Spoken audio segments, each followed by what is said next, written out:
भारतीय समाज में जाति की दीवारें सदियों से मजबूत रही हैं। एक ओर परंपराएं हैं जो जन्म से श्रेष्ठता सिखाती हैं, दूसरी ओर संविधान है जो सबको बराबरी का हक देता है। लेकिन जब कोई व्यक्ति अपनी जातिगत पहचान के गर्व को छोड़कर अन्याय के खिलाफ खड़ा हो जाता है, खासकर वह व्यक्ति जिसकी जाति को समाज का शीर्ष माना जाता रहा हो, तो पूरी व्यवस्था हिल जाती है। ये वीडियो इसी हलचल की कहानी है। जब ब्राह्मण युवाओं ने भीम आर्मी का साथ थामा तो सियासत से लेकर समाज तक क्यों हड़कंप मच गया। ये बदलाव की उस हवा की दास्तान है जो बताती है इंसानियत अब जाति से ऊपर उठने लगी है। वीडियो में आगे बढ़ने से पहले मैं आपसे कहना चाहूंगा कि अगर आप बाबा साहेब आम्बेडकर को सच्चे दिल से पसंद करते हो तो इस वीडियो को लाइक, शेयर और हमारे चैनल को सब्सक्राइब अवश्य करें और कमेंट में जय भीम जय संविधान जरूर लिखें। तो चलिए वीडियो को शुरू करते हैं। उत्तर प्रदेश के पश्चिमी हिस्से में जहां गंगा की सहायक नदियां धरती को सींचती हैं और प्राचीन इतिहास की परछाइयां हर गांव की गलियों में घूमती हैं, वहां एक छोटा सा कस्बा बसा है। ये कस्बा मंदिरों की घंटियों से गूंजता है, जहां हर सुबह आरती की धुन हवा में घुल जाती है और जहां संस्कारों की चौखटें इतनी मजबूत हैं कि वे सदियों की परंपराओं को सहेजे हुए हैं। यहाँ के लोग जातिगत पहचान पर गर्व करते हैं, जैसे कि वो उनकी आत्मा का हिस्सा हो। ब्राह्मण परिवारों के लिए ये इलाका एक पवित्र भूमि की तरह है, जहाँ वेदों की ऋचाएं घर घर में गूंजती हैं, जहाँ रामचरितमानस की चौपाइयाँ जीवन की दिशा तय करती हैं और जहाँ जाति सिर्फ एक शब्द नहीं बल्कि एक जीवन शैली, एक विरासत और एक अटूट अभिमान है। लेकिन इसी कस्बे में जहाँ परंपराएं पत्थर की तरह अटल और अविचल लगती हैं, एक सूक्ष्म बदलाव की हल्की सी हवा बह रही थी। यह बदलाव इतना धीमा और अदृश्य था कि शुरू में किसी ने इसे महसूस नहीं किया, लेकिन धीरे धीरे ये एक शक्तिशाली तूफान में बदलने वाला था, जो न सिर्फ इस कस्बे को बल्कि पूरे देश की सियासी दुनिया को हिला देने वाला था। इस कस्बे के केंद्र में जहां मुख्य बाजार की हलचल दिन रात जारी रहती है, वहां रहते थे 5 युवक: आदित्य शुक्ला, नीरज तिवारी, राहुल मिश्र, अभिषेक पांडे और संदीप उपाध्याय। ये सभी ब्राह्मण परिवारों से आते थे, जहां पीढ़ी दर पीढ़ी ज्ञान और धर्म की रक्षा की जाती रही है। इन परिवारों में बचपन से ही बच्चों को सिखाया जाता है कि वे समाज के शीर्ष पर हैं, विज्ञान के रखवाले हैं, देवताओं के दूत हैं और उनकी जाति वो है जो समाज को दिशा देती है। आदित्य शुक्ला का घर कस्बे के प्राचीन शिव मंदिर के ठीक बगल में था। उसका परिवार सदियों से पुरोहित का काम करता आया था। हर शाम घर पर यज्ञ होता, जहां धुएं की सुगंध हवा में फैल जाती और पिता की आवाज में मंत्र गूंजते, ओम नमो भगवते वासुदेवाय। आदित्य बचपन में इन मंत्रों को सुनकर गर्व महसूस करता था। वो सोचता, मैं ब्राह्मण हूं, मैं विशेष हूं। लेकिन अब जब वो 28 वर्ष का हो चुका था, उन मंत्रों में कुछ दरारें दिखने लगी थीं। वो एक सरकारी परीक्षा की तैयारी कर रहा था, भारतीय प्रशासनिक सेवा में जाने का सपना देखता था। हर दिन वो किताबें पढ़ता, संविधान की धाराओं को रटता और इतिहास के पन्नों में खो जाता। लेकिन हर किताब में, हर समाचार पत्र की सुर्खियों में वो समाज की गहरी असमानताओं को देखता। क्यों दलितों को मंदिरों में प्रवेश की अनुमति नहीं मिलती? क्यों शिक्षा और नौकरियों में आरक्षण पर इतना विवाद होता है? क्या हमारा समाज वाकई बराबरी पर आधारित है? ये सवाल उसके मन में बादलों की तरह घुमड़ते रहते और रातों को नींद चुरा लेते।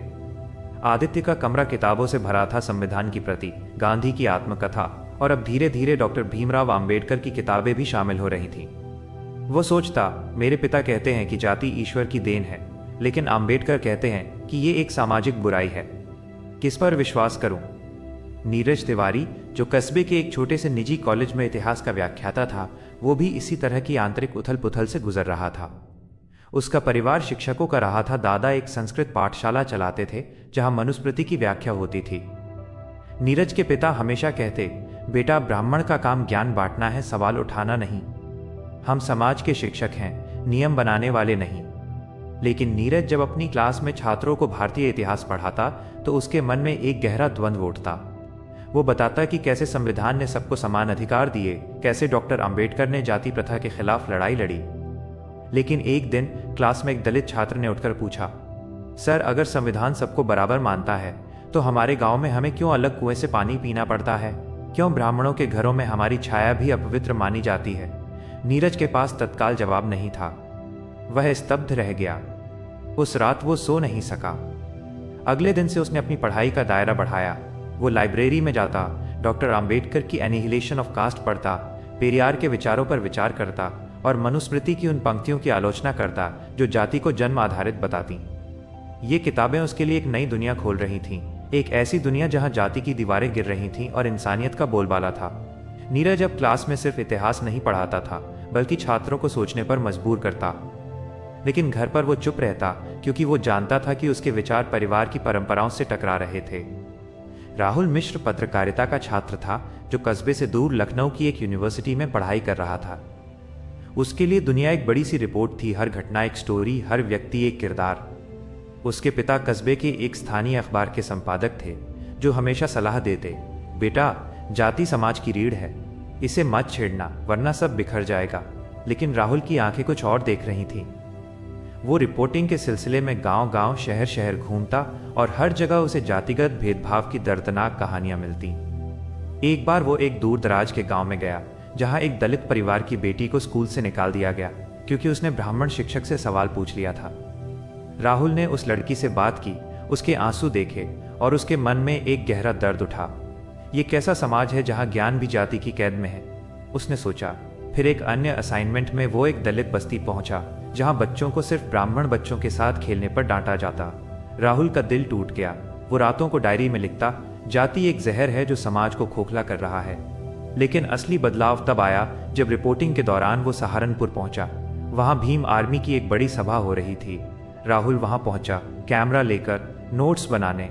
माहौल अलग था, हजारों लोग एक साथ खड़े थे, लेकिन कोई जाति नहीं पूछी जा रही थी। स्पीकर चंद्रशेखर आजाद की आवाज गूंज रही थी, हमारा संघर्ष जाति के खिलाफ नहीं, अन्याय के खिलाफ है। संविधान हमारा हथियार है, शिक्षा हमारा अधिकार और सम्मान हमारा जन्मसिद्ध हक। राहुल स्तब्ध रह गया। वहां दलित, पिछड़े वर्ग, मुस्लिम और यहां तक कि कुछ अन्य जातियों के लोग एकजुट थे, लेकिन कोई ब्राह्मण नहीं दिखा। क्यों नहीं? राहुल ने खुद से पूछा। क्या हम ब्राह्मण अन्याय के खिलाफ खड़े नहीं हो सकते? क्या हमारी जाति हमें इंसानियत से ऊपर रखती है? सभा खत्म होने के बाद राहुल ने कुछ कार्यकर्ताओं से बात की। उन्होंने बताया कैसे भीम आर्मी शिक्षा और न्याय के लिए लड़ रही है, कैसे वे गांवों में स्कूल खोल रहे हैं, कैसे वे दलितों पर हो रहे अत्याचारों के खिलाफ आवाज उठा रहे हैं। राहुल की आंखें खुल गईं।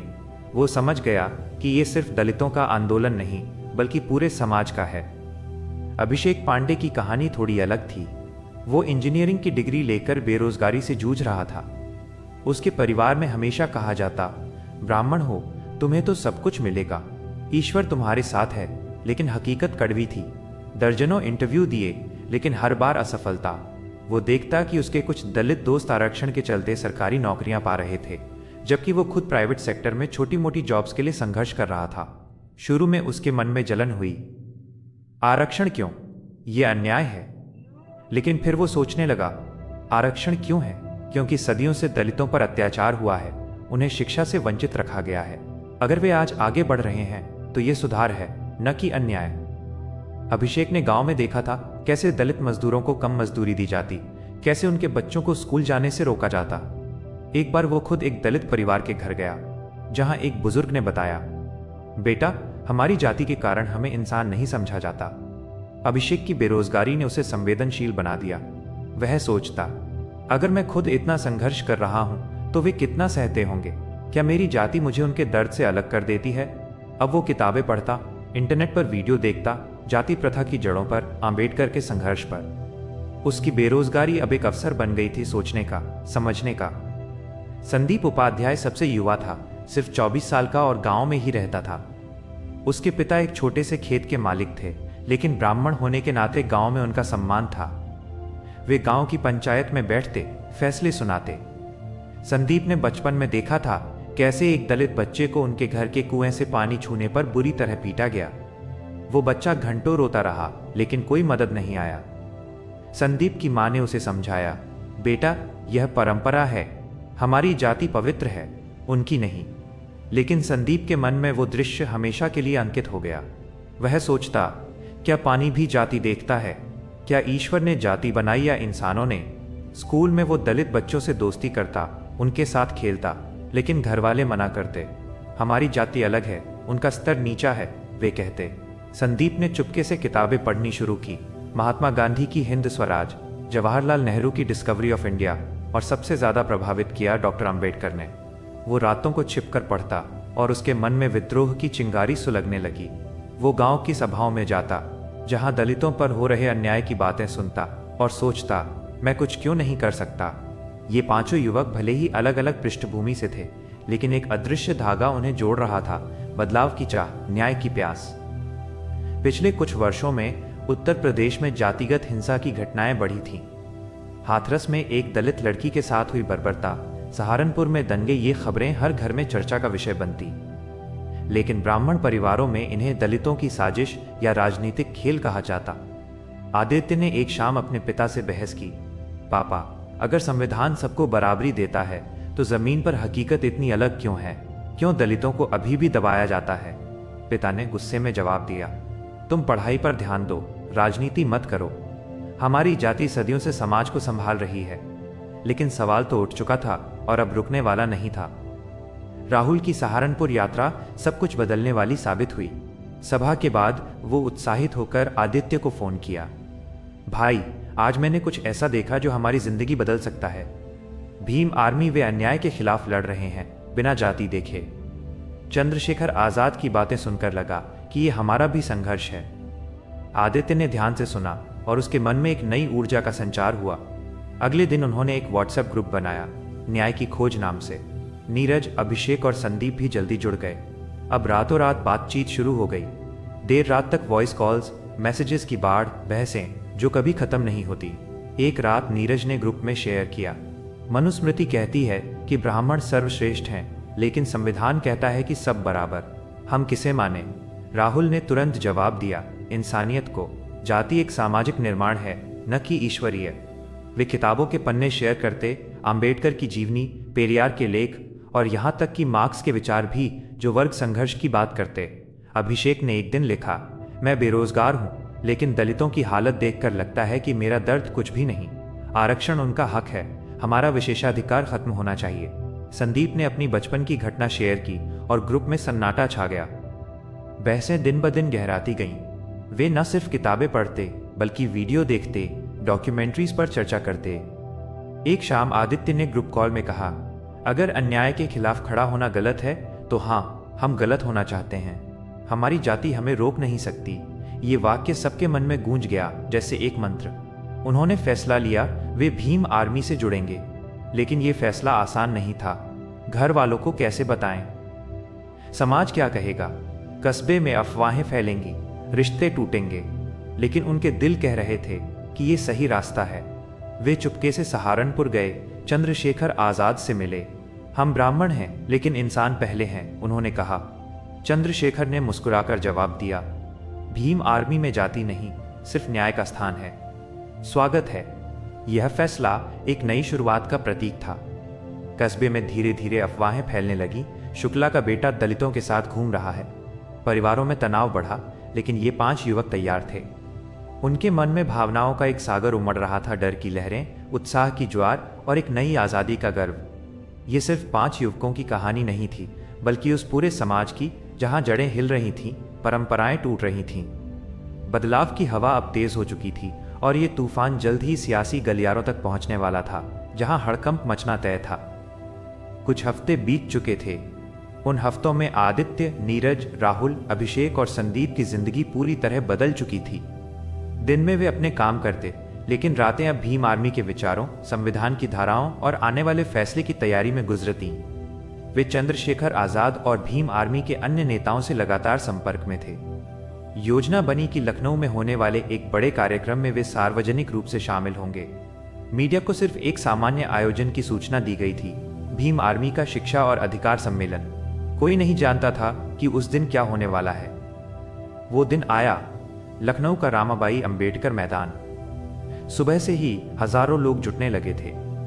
नीले झंडे लहरा रहे थे, नारे गूंज रहे थे, जय भीम, जय भारत, शिक्षा हमारा अधिकार, सम्मान हमारा हक। मंच पर चंद्रशेखर आजाद और अन्य नेता बैठे थे।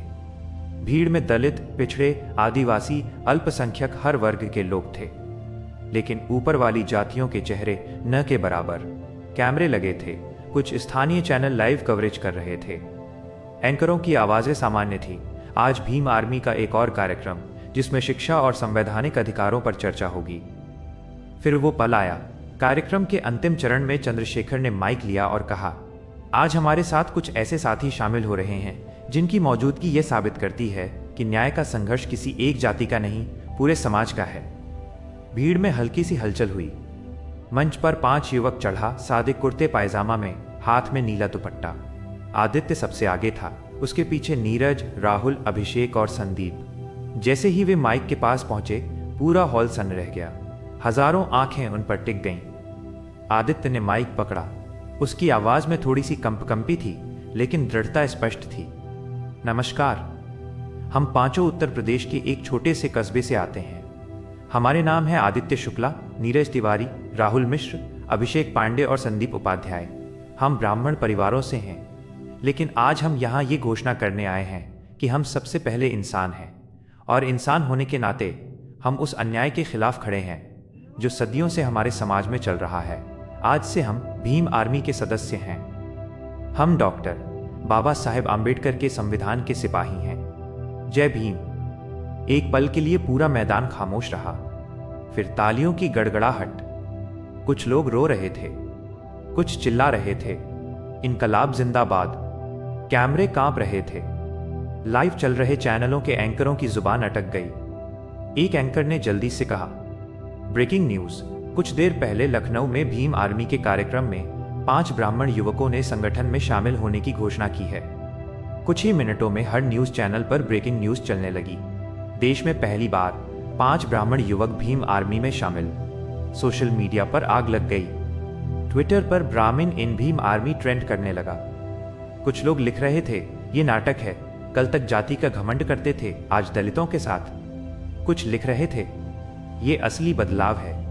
अगर ब्राह्मण भी अन्याय के खिलाफ खड़े हो रहे हैं तो जाति की राजनीति का अंत निश्चित है। बहस छिड़ गई। दक्षिणपंथी हैंडल्स ने इसे ब्राह्मणों का अपमान बताया। वामपंथी और अंबेडकरवादी हैंडल्स ने इसे ऐतिहासिक कहा। कुछ लोगों ने पुराने फोटो खोजकर लिखा, ये वही हैं जो पहले मनुस्मृति की पोस्ट शेयर करते थे। लेकिन सबसे ज्यादा संदेश उन सैकड़ों हजारों दलित और पिछड़े युवाओं के थे जो लिख रहे थे, आज पहली बार लगा कि हम अकेले नहीं हैं, एक ब्राह्मण भाई हमारे साथ खड़ा है। राजनीतिक दलों के दफ्तरों में हड़कंप मच गया। लखनऊ में भाजपा के प्रदेश मुख्यालय में आपात बैठक हुई। एक वरिष्ठ नेता ने कहा, यह बहुत खतरनाक है। अगर ब्राह्मण युवा भीम आर्मी की ओर जा रहे हैं तो हमारा वोट बैंक हिलेगा। समाजवादी पार्टी के दफ्तर में भी चर्चा हुई, ये चंद्रशेखर की चाल है, हमें इसका जवाब देना होगा। बहुजन समाज पार्टी में कुछ लोग खुश थे, कुछ चिंतित। अगर ब्राह्मण भी हमारे साथ आ रहे हैं तो अच्छा है, लेकिन ये सच्चे हैं या घुसपैठिए। कांग्रेस के दफ्तर में भी फोन घनघनाने लगे। हर दल को लगा कि जाति की राजनीति का समीकरण बदल रहा है। 5 युवकों के घरों में भूचाल आ गया। आदित्य के घर पर उसके पिता ने पूजा की थाली फेंक दी। तूने हमारी नाक कटा दी, ब्राह्मण होकर दलितों के साथ। मां रो रही थी। रिश्तेदारों ने फोन करके कहा, घर मत आना। नीरज के कॉलेज में प्रिंसिपल ने बुलाया, ये क्या कर रहे हो, तुम्हारी नौकरी खतरे में है। राहुल के पिता, जो खुद पत्रकार थे, ने कहा, तूने हमारे खानदान को कलंकित कर दिया।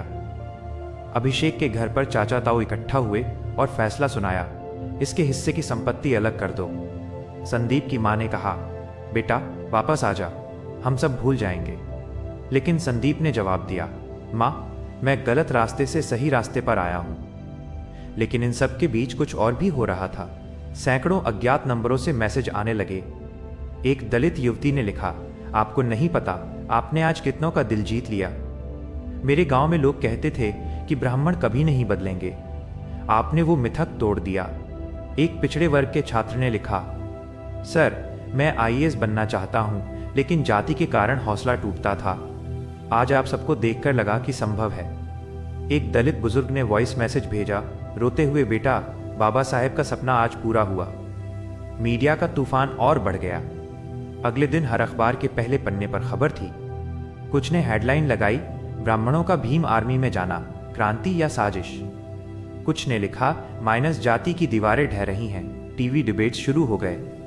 एक चैनल पर एंकर चिल्ला रहा था, क्या ब्राह्मणों को अब दलित बनना पड़ेगा? दूसरा चैनल शांतिपूर्वक चर्चा कर रहा था, ये युवा पीढ़ी का बदलाव है।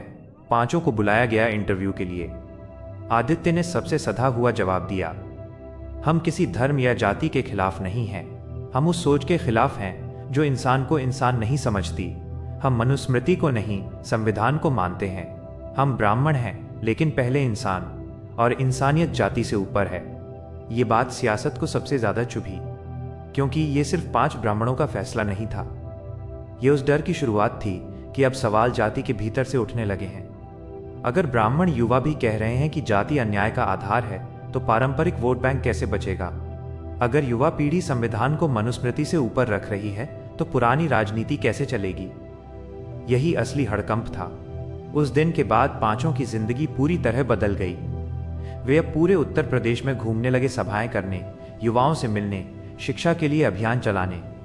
उनके गांव कस्बे में कुछ लोग अब भी नाराज थे, लेकिन कुछ लोग चुपके से सम्मान करने लगे थे।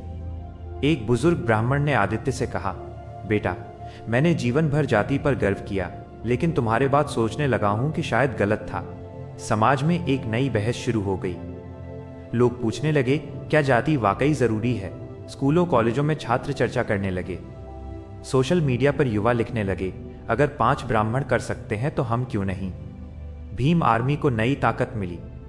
चंद्रशेखर ने कहा, ये 5 युवक नहीं, एक नई क्रांति के प्रतीक हैं। लेकिन संघर्ष अभी खत्म नहीं हुआ था। धमकियां आने लगी। कुछ कट्टरपंथी संगठनों ने पोस्टर लगवाए, ब्राह्मणों को दलितों से बचाओ। कुछ जगहों पर 5 के खिलाफ प्रदर्शन हुए, लेकिन वे डटे रहे।